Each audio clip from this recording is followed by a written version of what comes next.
It's game 5 of the World Chess Championship and Richie Rapport stealing the show again. Someone even made an X page about his shorts, they're becoming so legendary. We've got Gukesh D playing with the white pieces here. He opens with pawn to e4, and what does Ding do in response? Only goes and plays Le Francais variation. We're in for a sharp battle again. d4, d5. Gukesh advanced last time, but hang on, here we see an exchange variation. Even Gukesh briefly falls asleep in his chair. What is going on? Does he have plans to sharpen up the game? Well, we're gonna see. It does get a bit spicy. We see the pawn advance into c5, now c3, and the explosive advance of the c pawn is played as it hits the c4 square, kicking back the bishop. You gain space, very nice, but d5 could be a bit weak. Potato, potato. The bishop now develops, and we see queen e2 check. The strong female leads, leaving the show. Can't be a modern movie. And after castles, rook e8, fear not black players. The king's getting out of dodge like this, castling by hand. We see another pair of rooks hoovered off the board, and now bishop g5, preparing to take that knight. So knight bd7 played. Ding doesn't want to be left holding those double f's, and after knight bd2, Gukesh so impressed he copies the maneuver. Ding does a classic. He chills so hard that bro freezes. Spends 35 minutes on this next move to play pawn h6.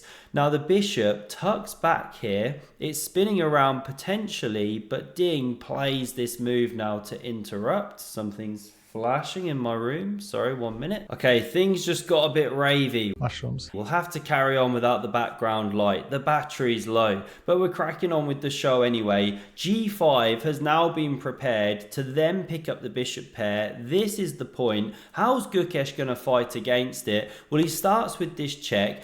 King f8, and then he plays an outlandish move, one that Judith Polgar actually predicted as a possibility. He goes pawn to g4 for the score. Absolutely wild push, but there is a positional point to it, because after knight f4, occupying that hole created, now you can go bishop g3, and you retain your bishop pair, of course. That one survives on the board here, but very different character of the position now. Knight b6 covers the center, opens the bishop to take this pawn.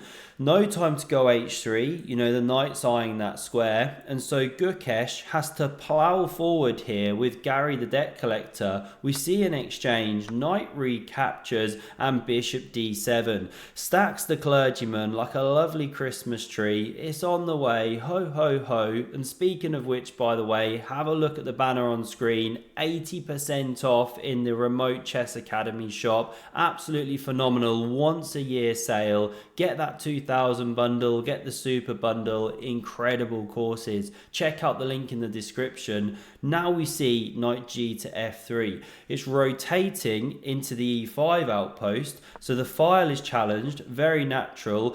Now the knight hits the square, and it's such a monster that Ding correctly captures it, and now Gukesh goes wrong here. This is not Gukesh A play, this is Gukesh D or Gukesh Z, not the best way. He takes with the pawn. You had to go with the rook there. Now what's the big difference? I'm gonna show you, because after this excellent move of knight d3, forking rook, forking b pawn, Gukesh now decides to take, pawn recaptures, and there are big problems with the queenside structure, because this knight can hop to a4 where it hits b2 and c3, and if you play b3, which you'd love to do, the problem with having the rook still on the board is you can slide over to the open c file, hit that pawn now, defended of course, but then d4 using the pins. Fine, c4, but then knight d5, again using the pins, again heading for here.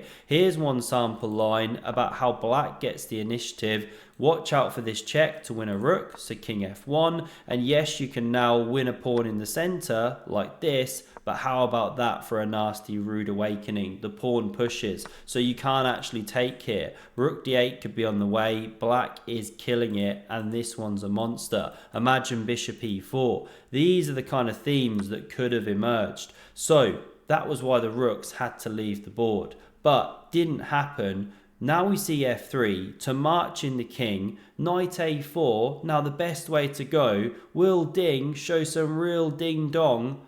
No, Ding goes wrong with knight c4. He doesn't put on that pressure here. And the problem with this move, fine, it's very solid. You now support your d-pawn past runner 2 squares away from queening, but Gukesh puffs at his chest and he's like, do you even rook lift, bro?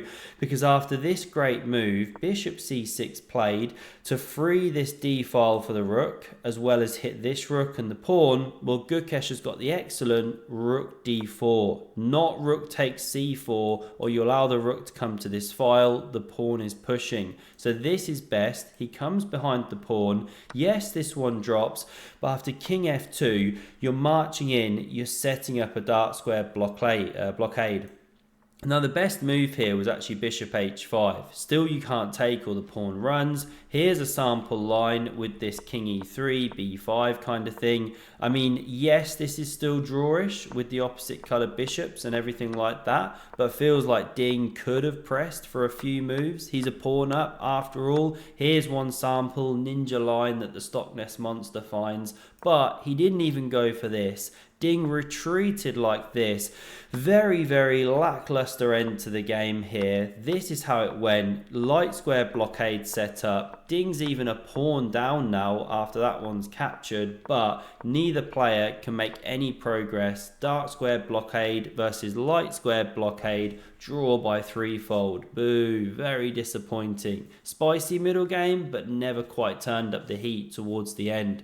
Hope you enjoyed. I'm a bit tired today. Was playing chess myself.